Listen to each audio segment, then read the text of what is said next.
Greetings. How are we, everyone? Welcome to Friday. My name is Stu Watters. I work at ARIA, the Australian Independent Record Labels Association. We're presenting this panel today, and I am your dutiful moderator. I'll guide you through what we're looking to do.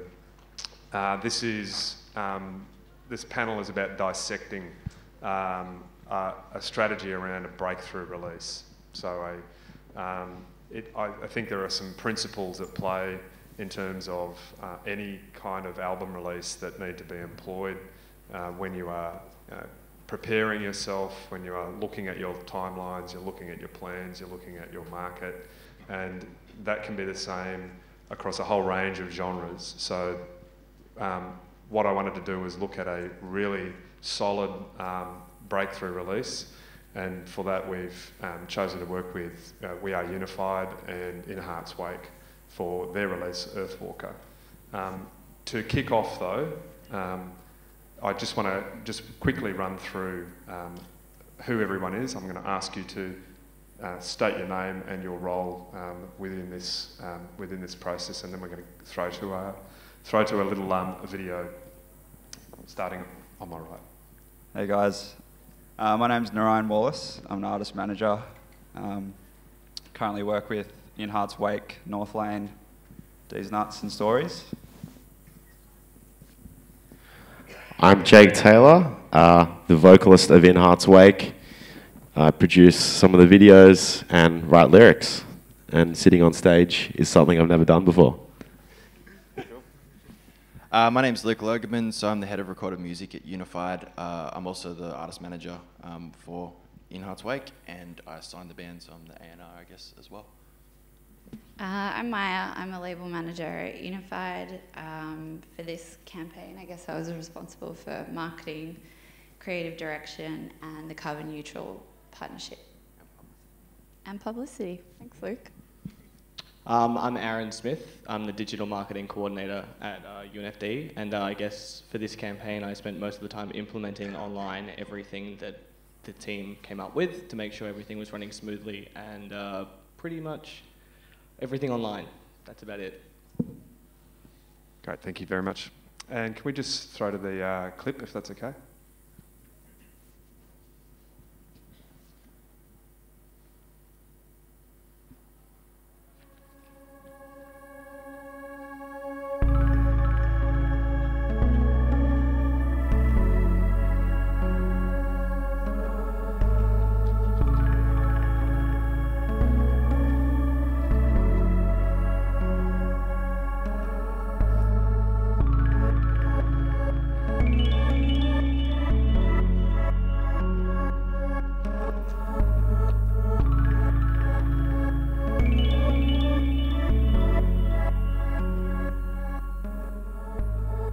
Adventure, perseverance, breakdowns, unity, happiness, community, swimming, fun, nature, empowerment, change, honesty, traveling, joy, waterfalls, dancing, kindness, performing, strength, communication, crowd surfing, humanity, rope swings, leadership, cricket, beauty, kittens, health, the ocean, dancing, planet Earth, dad jokes, freedom, harmony, dedication, peace, friendship, puppies, conservation, truth, patience, love, compassion, frisbee, family, stage dives, serenity, facial hair, creativity, sing-alongs, melody, circle pits, moshing, salty rain, Earthwalker, Earthwalker, Earthwalker,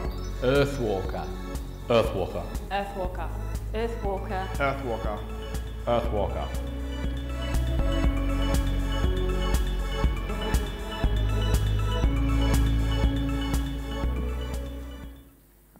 My first question, Jake, how many takes did you do before you actually caught that frisbee and it didn't hit you in the head? I think it was 3 or 4. We're getting pretty good at frisbee these days. There was missing tooth in the first. So what, for you, Jake, as the artist, I mean, this is the start of, I guess, the public journey for that album. So what was the motivation behind it? Is this something that you've driven and taken to the label, or is this how's the relationship between you and the label in creating a content piece like that?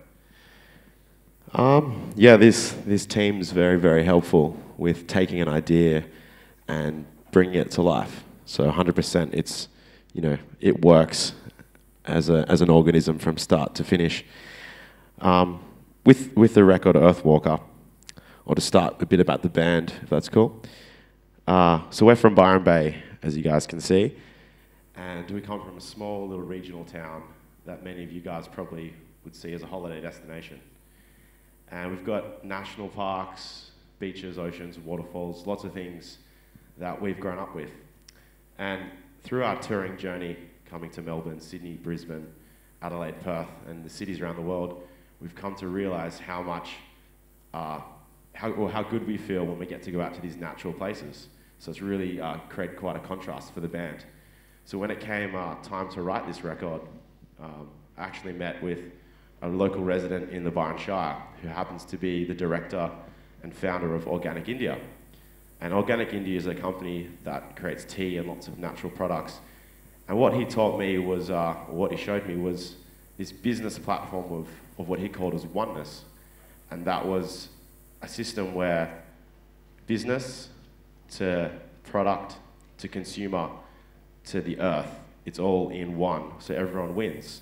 And I wanted to take this idea because it meant a lot to us as a band coming from Byron Bay, being from this natural world, and take this into a record and into the label and create this platform.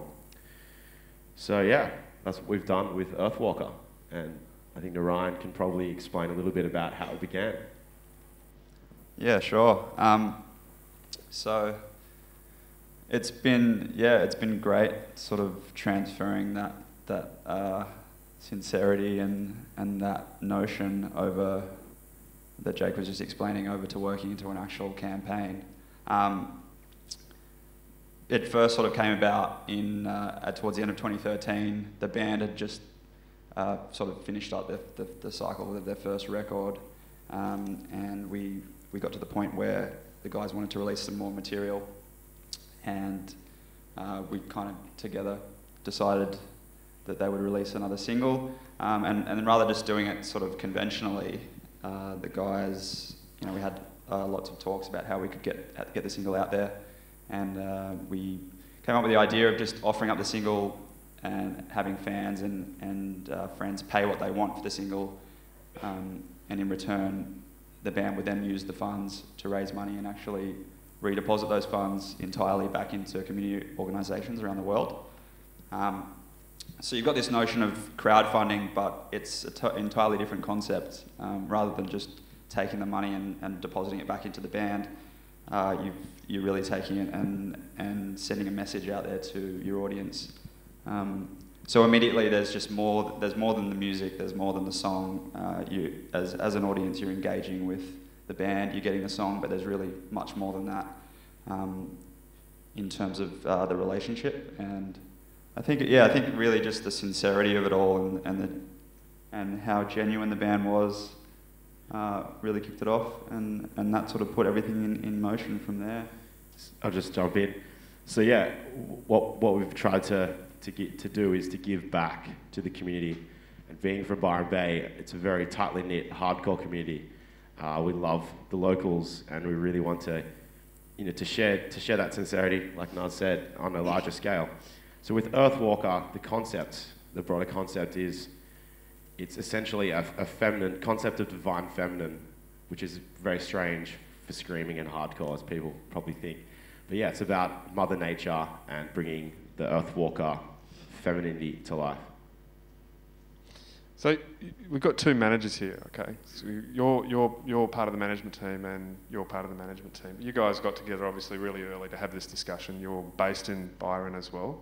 So you obviously, these ideas are, percolating, and you're getting to have these conversations a lot. How do we then progress this into, I guess, a business case as well in terms of planning it? So you obviously, this is where you step in, Luke, in terms of, okay, well, yeah, this sounds like a great idea. Here's how we're going to roll it out. Yeah, for sure. Well, Jake came to us with his vision, and the guys all told us how passionate they were. The next thing we have to do is work out how that makes money, because we run a business and they need money to fund everything we're doing. And basically, we just had to think it out and plan it out, and just we have to give a little and take a little. Like, we priced everything a little bit higher on the CDs so that we could do the stuff with planting trees and everything, which I imagine we'll get to. And then we also were happy to invest a little bit of money, and the band paid a little bit of money to record the single and everything. Like, everyone had to give a little to make it happen, but we also saw that there was going to be benefits of doing this stuff, not only to our fan base and everything, but just the story behind it. And I think it's part of the reason probably why we're doing this is because we have a great story of what we're doing. So financially, yeah, we had to give a little, but it all worked itself out in the end. It was a successful campaign. Well, so let's think back along your timeline. What was the start date of this conversation? This conversation actually started probably about June last year, I reckon. So June 2013? That was the original. Like, once the first album campaign was done and it was time to talk about the second record, that was when the conversation started, and it actually took a long time. Originally, it was just me and Jake just talking on the phone, and we were like, let's plant a forest. What if we could plant a forest? And, like, we'll put a plaque there, and, like, we could have kids go to the forest. And the original idea, I think, was actually to get, like, In Hearts and Amity and Parkway and Northland, all the Friends bands, to get there and plant a forest. So we started off really big, realised how stupid that was, and then worked our way down from there into what was actually feasible. So conversation starts June last year. Yep. Release is May this year. Yep. What happened in between June and May? Lots of conversations, and then basically the writing of the record is really important as well. Yeah, once the record was written, and I think the record was finished by Christmas, and then I think the real conversation started pretty much as soon as we all got back from the Christmas break. So really it's January when we're like, all right, put together a timeline. Excel spreadsheets are great for that. Timeline with a date. Excel is your calendar. best friend, everybody. If you don't know how to use it, My life is an learn Excel it. spreadsheet. Well, it's actually like 100 Excel spreadsheets. Yeah, 1,000. And also find someone. I have a guy who I work with, I call him the accelerator. Because if I can't understand what I'm doing on something, I just go, mate, just fix it, please. My favourite app is actually text edit though. It's great, text edit files. So text edit in Excel. Everyone who wants to be in the music industry, text edit in Excel. Hot tip, write it Anyway, down. sorry, yeah, so back to it. January is when we really started talking and really started developing a timeline on everything we wanted to do. Sure, but even prior to that, so album was recorded over what period? Like, what was the timeline on the recording, and how do we go about budgeting on that recording as well? Where are the resources coming from? The record was recorded in Michigan, and it was recorded in about 5-6 weeks. Yeah. 5-6 weeks in Michigan, and the budgeting of it was actually quite cheap. If the guy we were recording with is a good friend of the band who did the last record. We got away with it quite cheap. The guys flew over, they stayed in a crappy sort of hotel, and lived it pretty DIY and ate 2-minute noodles, I'm sure, for 6 weeks and recorded it. So that was done, all of December. Is that answering the question? Yeah, cool. That's kind of what, like, it's all, I guess it's all about getting to this point, particularly for people who are planning their releases, is about really thinking all of this through. It's like, okay, you've got this amount of time to do this, and you've got this much money to do it. Right. And by this point, where there's obviously always overlap. You don't just sort of finish a record and go, what's next? Cool. So what's the planning? What's that planning process? Well, the way we work is when a band says they want to do a record, usually it's going to be like a 9-month process. We start talking about the time frame they want to release it in. We give them advice on that, so they have goals, and then when we'd like for the record to be finished. We also really encourage bands to be thinking about the visuals quite early as possible. So get your album title down, get your logos down, work out what you want to do, and also write a little bit of a note about what you want the record to be and what your goals are. And I think goal setting is really important. We try and do that from about 9 months out with the band, and then sort of work from there. Usually everything should be delivered. You should have your final master and your final artwork, if you can, 3 or 4 months ahead, and then be planning then. You don't want to rush everything. Bands are always like, we're in the studio, just about to finish up. Record should be out in 4 weeks, and it's like, well, no, it's not going to be out in 4 weeks. That's a really important point, I think. And is part of that so that A, you are not rushing, but also B, so that you have a lot of time as a group, as not just the band, but also the group of people who are going to drive that piece of music out there, that group of music out there, to get to know it a little better, to see where they can, start thinking about what strategies are going to be put in play around where it's going to work and where it's going to be put in terms of the release schedule? Yeah, absolutely. Living with it a little bit, living with your ideas, make sure they're good.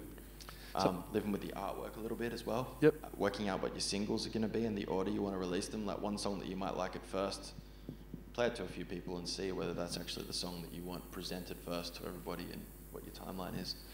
So yeah, all those aspects for sure. Just living with it, making sure that you've got the whole package right is really, really, really important. And that's an A&R's job, but it's also an artist's job. So you're throwing a lot of stuff on the wall, kind of going, okay, that sticks. Like, that's going to be good. That's the logo. We're gonna do this. This is the single. We're going to go. What sort of, how did you get kind of unanimity on choosing which single? Like, was that something, Jake, that you went, actually, this is the single the band want? I think it was pretty unanimous. I feel like the band definitely put forward which song we liked the best. Yep. And I feel like the label agreed straight away. We haven't ever had a difficult, we want this one, and the label goes, no, we want that one. That's never happened with this band. I'm not sure if it's happened with other bands, but it was quite an easy process choosing the order of singles. Yeah. It has been difficult in the past with other records, but I think we're, as a label and a band, and I'm sure you'd agree, we're very on the same page. Like, we get on so well, and we just always have the same ideas. So that's pretty easy. Yeah, and you have to choose what the record's about, get that into a film clip, and that sort of is your first song. It's your first impression. So that's how it got the upper hand as well, what the song was about and how it was going to be viewed. Yep. In terms of releasing the campaign. Yep. So in terms of that part, and this is about, I guess, coming up with all of the component bits of resources, the parts that you're going to need to roll out the album, roll out the singles. Maya, if I can ask you, who you ran the publicity for this specific campaign, what were some of the things that you were, the tools that you were trying to develop for yourself well in advance of that? I mean, you had 4 months roughly between finish of album and release. What is it you're looking for? What were you trying to create that was going to be that standout? I think that was a lot to do with Jake and Luke, because they had already thought so far ahead in terms of content. And when we had a planning meeting, the band, Luke and I, that was months and months before the album came out. So all the videos and everything, the timeline was already in place. So it was just about having a look at it every day and just knowing what was coming up. Carbon neutral was a massive part, obviously, of this campaign, and that was something that once we locked in who we wanted to partner with to plant the trees, that was something that helped me plan the publicity. Can you talk a little bit more about that? Tell us a bit more about that process and who it was you worked with. So Carbon Neutral is a carbon solutions provider. They work with businesses and with individuals. They basically plant biodiverse trees around Australia in different areas that need it. The good thing about them and why we chose to work with them, because there are other companies that do it, is that there wasn't a minimum in terms of trees. So because the idea behind the campaign was every pre-order of the album, one tree would be planted. For us, I guess we weren't particularly sure that we could hit a target. So it was really good to be able to just tell them, like, this is what we're doing and we'll let you know how many trees when we're done. How many were there? 1,379. Sweet. Yeah. Where is this future forest? It's actually, they get divided up from the thousands upon thousands of trees from other individuals and other businesses and small businesses. So they all kind of get lumped together, and it really depends. Yeah. So, yeah, the whole forest. I've been telling people it's in Byron Bay. Okay, yeah, it's in Byron Bay. We can pretend that. We can definitely pretend that. Yeah, so we decided to work with them. I guess it was easy for us, and they were really, really easy to work with and really great. And because we got the pre-orders like quite early, because we launched them very early, obviously, with our store, 2400, we were able to get a really good indicator, and because of that, the album is actually carbon neutral, so we were able to use that certification on the artwork and the tour posters and everything. So, that you mentioned before, because you have a store, 2400, there's a lot of things that you guys have got as an advantage, I guess, that maybe not every other band has access to, or every other release has access to. But doing the pre-orders, I mean, that sounds like a pretty good starting point for pre-orders. You generally, you guys do pretty well on pre-orders for the bands that you're releasing.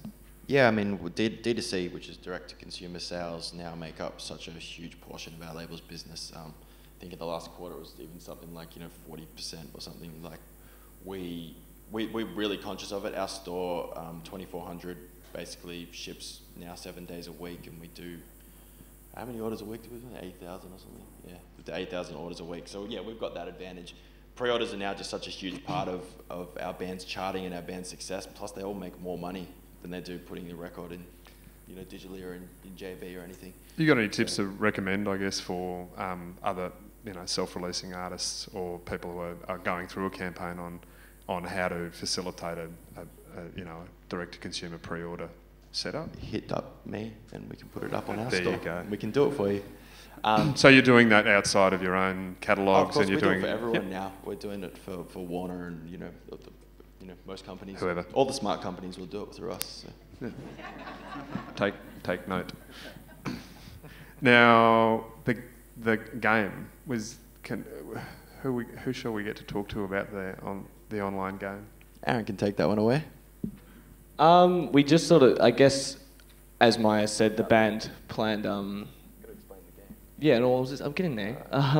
Sorry. The band obviously came up with all these ideas for content months in advance, and one of the first idea we've ever, and the first time we've ever done this is develop a video game, a Flash-based video game for Earthwalker. And the idea the band came up with was they wanted bulldozers fighting Tony Abbott. Oh, no, sorry, I take that back. They wanted squirrels, themselves as squirrels, fighting Tony Abbott's bulldozers. And Tony Abbott's bulldozers were destroying forests around Australia. And I guess from there, it was a Space Invaders type game. And we set up a social media aspect so you would log in with Facebook, play as whichever In Hearts Wake member you'd like. And obviously try and beat the game. And once you got over a certain score, you would hear the new track from the album that had been previously unreleased. And we definitely had a few issues with that, with cheaters, because with the internet, everyone's too smart and knows how to crack into video games and beat them. But nonetheless, we thought it was probably one of the most interesting and almost best content we had, because it was so engaging for fans to play this game as the band to fight a real cause, and hear a song out of it at the same time. And after whoever got the top score won a merch pack and won a test pressing of the record. So there was still that engagement as well. And once we got to a certain point, we obviously released the video as a track on YouTube. So it was a win for everyone involved, and it was really interesting to branch out and try something new that hasn't really been done in the music industry that often, especially by independent artists. And what were the numbers like in terms of people engaging with it, and what percentage of those people were hacking it out of interest? I think we had about 2 hackers in the end. That's good. Who got ridiculous scores, but we just immediately disqualified them, so it was their loss. I think we had about 5,500 to 6,000 people play the video game. Sweet. And of course, through social media, we literally got every single person's name, whatever's public information, and email address. So from there, we could use those email addresses further on in the marketing campaign and send them email newsletters about the album. Yep. In terms of where you fit into this release cycle, you've obviously got, from an online and digital perspective, it's critically important these days. What's it like for your part of this process, at the beginning, maybe at the middle, at the end, where what different strategies are you putting into place for this release at different cycles of the release? I guess I wasn't that involved early on because I was still doing other work, but once the ideas were more set in stone with everyone, I was very much a bouncing ball to say, okay, we want to do this. How physically possible is it online? And then from there, most of my days were spent making sure that the brand of Earthwalker, the message of carbon neutral, the message of planting trees was was solid within the community, and making sure that everything online was absolutely perfect to do with imagery, message, and executing. It almost became, I felt like halfway through the campaign it became more about the message than it did the actual album. I wasn't sure if I was working for a record label or a charity anymore. But that's always fun. That's always fun. Aren't record labels charities? I'm sorry. You could say that. Sometimes. So in terms of content, I mean, obviously, you know, we've got a record that we're going to work with, and we've decided on the single. The first rolling out of that single, how did you think that through? Was that, let's just release it on the game as a soundtrack, as a sound recording, or did you go straight out with the video? Talk about the hashtag. Yeah, we started off. We basically started off when, you know, before we announced the record, we just did this thing that is apparently typical of us, but we just started posting cryptic images with the hashtag for Earthwalker, so that people would just keep using the Earthwalker hashtag. Bits of video content, just teasers, all that kind of thing, just to generate a little bit of a buzz, which is cool to do, especially if you know how good the product's going to be at the end. And then I think one morning we just went live with it. We just went live with the music video and let the music video kind of speak for itself, and it did. It's really important to have pre-orders go live as soon as your first bit of music or your music video goes out, so we did that. So all the links are there, capture those instant getting sales. that we want this now. I love it. Up on iTunes is really important to have that all happen at the same time. So pre-orders, announcement, press release, everything like that. So all that happens. Usually we do that about 8 weeks out from a record release. We were about 8 weeks this time. I think it was a little bit more rushed, maybe like 6 weeks, but something like that. And then basically, then we start working on the timeline. We go, all right, let's have something interesting to talk about every week for the next 8 weeks. So in 1 week's time, let's announce the tour. A week later, let's launch the video game. A week later, we did an April Fool's Day prank, which was just a rap song the guys wrote about brown rice, tuna, and salad. Yeah. I found that when I was doing my research. I think, what?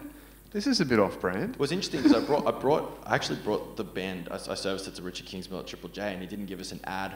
But then they played the April Fool's Day song, like Lindsay played it, like the Doctor played it on air, and I was like, all right, cool. So you won't play the bloody single, but you will play the April Fool's Day prank. But I think it actually got us the ad, because the next week they added the single. So it's actually a good point. So in terms of your outlets for this, obviously the biggest outlet for you guys is direct to the fan base. Right, that's an easy no-brainer seller. Our YouTube channel has a lot of subscribers, and you can do that in a lot of ways.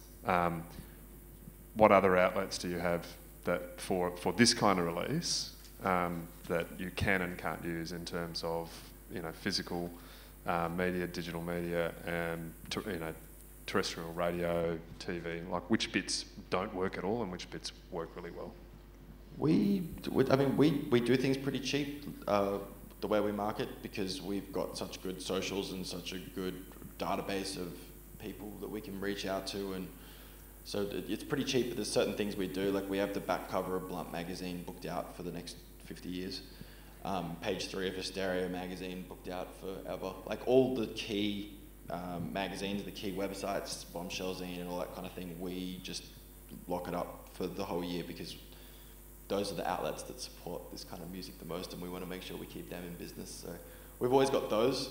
Those are there. And then the other thing that we've got, a huge asset, is 2400. So every time we post out an order, there's a flyer for one of our bands in there. So we did that. Posters, you know, in key retail stores, like all your off your trees and all that kind of stuff. You usually see all our posters in there. We just know our audience, and we know how to find them, and we know how to reach them, and that's, you know, we just identified. So that's it. Knowing your audience ultimately, and knowing how to get to them. Channel V Loud. You know, V Loud, Short Fast Loud, best radio show around. In the UK as well, there's the Rock Show with Dan Carter on BBC One, which is, it's called the Rock Show, but really it's hardcore and metal. So we give everything to them. The Racket.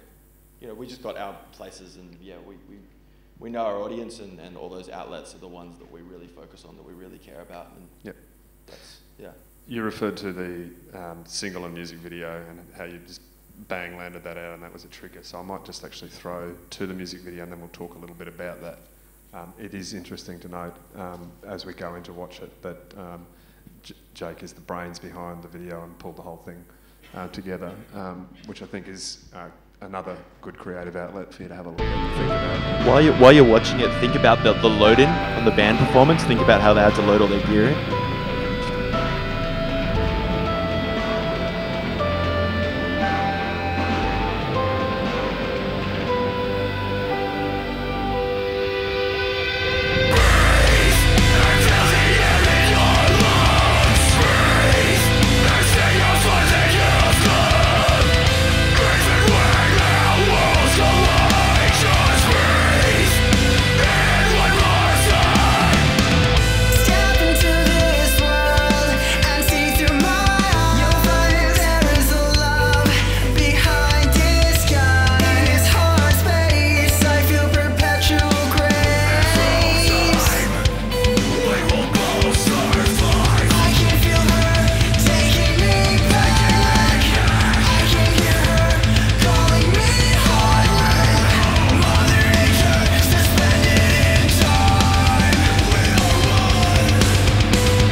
Well done.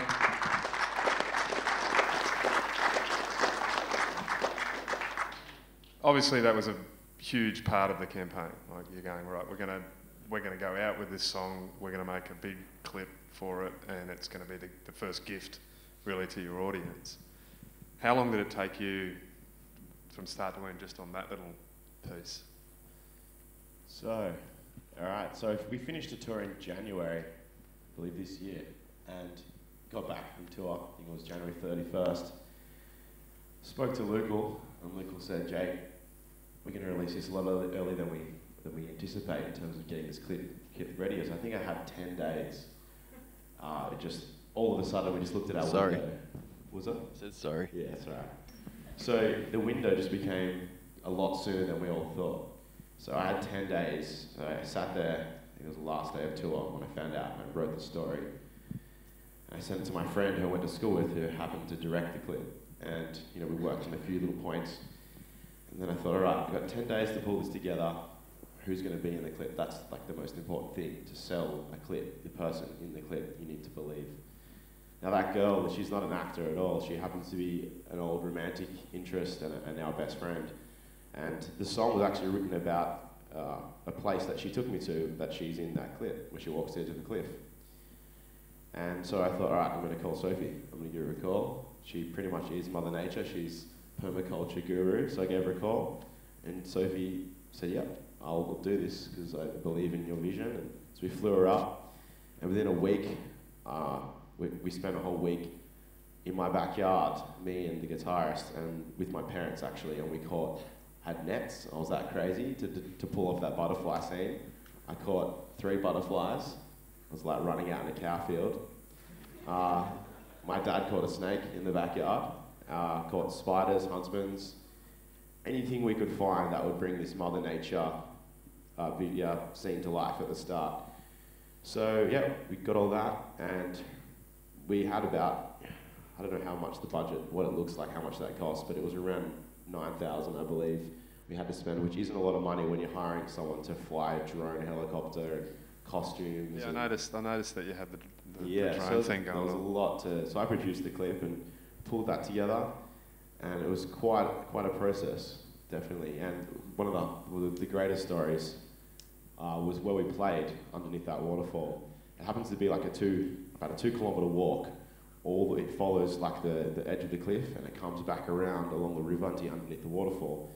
And when it's 2 a.m. in the morning, carrying a stack. Yeah, when it's 2 a.m. in the morning, pitch black, and you need to start at 6 a.m. at first light, I developed this pulley system from minus 10. I got a little wench and a piece of rope, found the best branch we could right next to the waterfall that went down. There was just one branch we had to try this on. Hooked it up, we all had a head torch each, and we hauled base cabs the size of fridges over the edge. I was swinging out, and like dudes were on the end of the rope. It was not an OH&S, but yeah. I noticed Matt Rogers, your general manager of the company, isn't on this panel. I wonder what he's thinking about liability here. We don't tell Matt about these things. That's why he's not here. But yeah, so it was quite a project, and it was awesome to be part of. And it was well done, mate. Well done. I think credit where credit is due. I think I just love the fact that there was so much thought that went into this being the piece. It's like we're going to market, and this is how we're doing it. Did you have to haul cabs as well? I didn't actually come to any of the shoots, but it was pretty funny watching the guys go off to shoot. First day, it looked like they had a small zoo or something that they were carrying in the back of their car. It was just, animals. Butterflies everywhere, animals, no animals, all packed up. Everything was set free. Just there. No, I didn't see the no animals were hurt. But I think the great thing about this is the common thread is that the band just brought forth such a great idea, and they're just so passionate about what they want to do.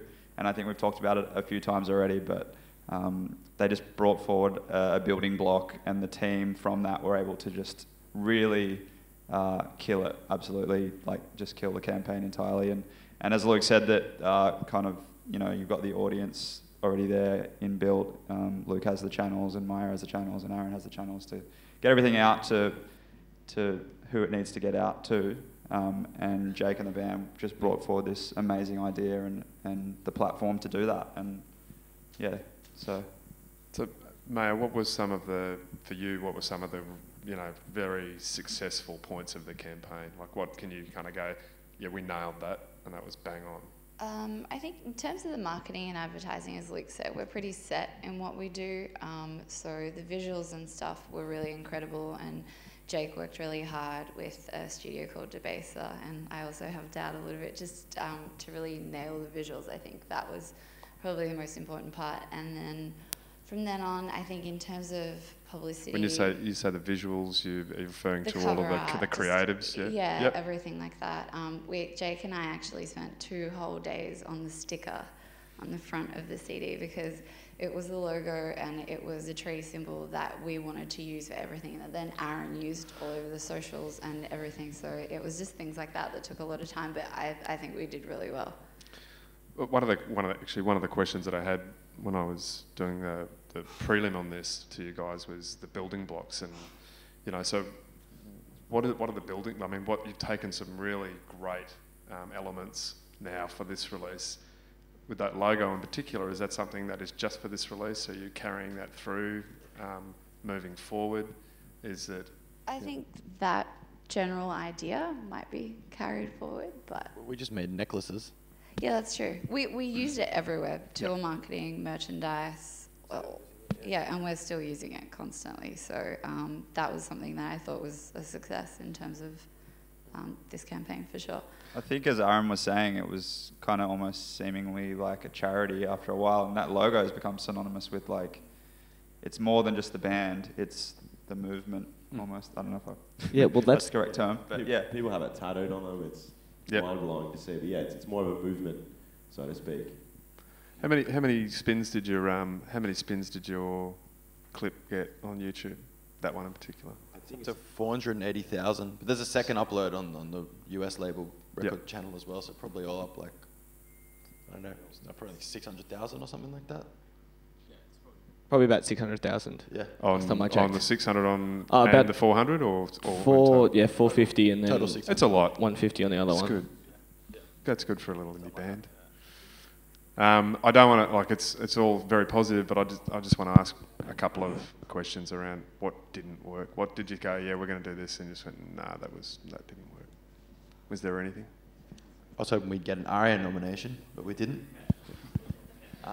Let's be nice now, Luke. It's a heavy music category. No there one was a lot of bands that probably didn't deserve it nearly as much as the band that didn't get one. I thought that was pretty shitty. I'm not reading between the lines. How do you really feel, Luke? Has this become you're the counsellor and he's the patient now? About We can do that. Yeah. We can do that. These That's are why we have the catches for trees it. here to just, calm everything down. Well, Outside there of was, that, I feel like everything really just worked really well. I mean, if it wasn't for, we ended up with number 5 on the ARIA charts, and we would have been higher except for Michael Bublé decided to do a repackage of his record on Mother's Day. So but we didn't think that Michael Bublé was going to go up, but Mother's Day just happened to be that everybody just bought the CD. Yeah. So that was a little bit sad. We were thinking we were going to get number 4 up behind Lily Allen and Sharon. 5's very good. Well done. Still pretty good. Yeah. I don't know. I can't think of anything bad or negative. No. Yeah. No. Apart from people hacking the thing and Even then, trolls that online.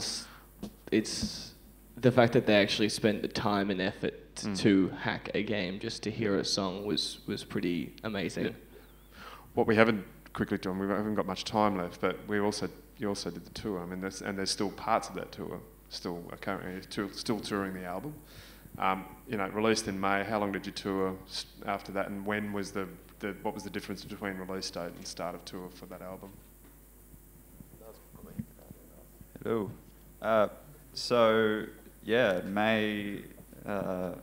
May what, 9th it came out? No, May 2nd. Sweet, I've got the stats. And then the guys went on to early June. So about a month, about a 5-week Yeah. period for people to get their heads around. You want to make sure people know the record. Yeah, and of stuff, course, of course. And I think it was sort of tied together pretty well in terms of the album being on sale and the tour being on sale as well. I think that's a really... And the tour, national and international, or is that coming next? So the guys, at that point I think we had international plans sort of put together, but everything was coming together really well domestically for the guys, and we had a really strong domestic tour that we were working on. I think that was really the anchor point for touring for that point, for that whole cycle. So that's what we were focusing on, and that did incredibly well. They sold out pretty much every show, and I think from that as well, it really sort of echoed a lot of interest around the world and allowed us to set up some international, sort of solidify international strategy for the band to go overseas. You know, we picked up an agent in North America after that, and I think, you know, a credit to a lot of Luke's work, but also probably a result of how the band was being perceived here and how well they were doing here. Yeah, basically we just did regional, straight up, like Darwin and all that kind of thing, then the capital cities headline tour, which was really big, and then we did another Australian tour late in the year, then the UK, and then we're going to spend, and then next year there's a big Amity tour in January, and once now the funds are all built up and the guys have got enough money, we'll have them over in the States for 2 or 3 months, February through to April, and then doing all the festivals like Download and stuff like that in Europe for a couple of months in June and July. So first we It's a just big want to cycle. conquer Australia. And Very big then- cycle. And so what's next? Wait and see. Wait and see. We've got a few surprises up our sleeve for in a couple of months, so Yeah.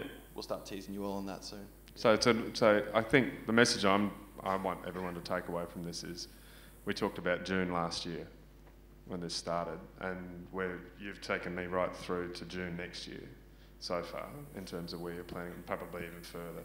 So we've got a very long project here. What's in your opinion, Luke? That's a 2-year period. Is there another 6 months to a year after that this project will continue? So is it like a 2.5 to 3 year project? What's your? I mean, it's pretty standard to make it 18 months to 2 years before the next record comes out. Yep. But there's also the challenge of, it's a new record. It only came out in the US on October 28.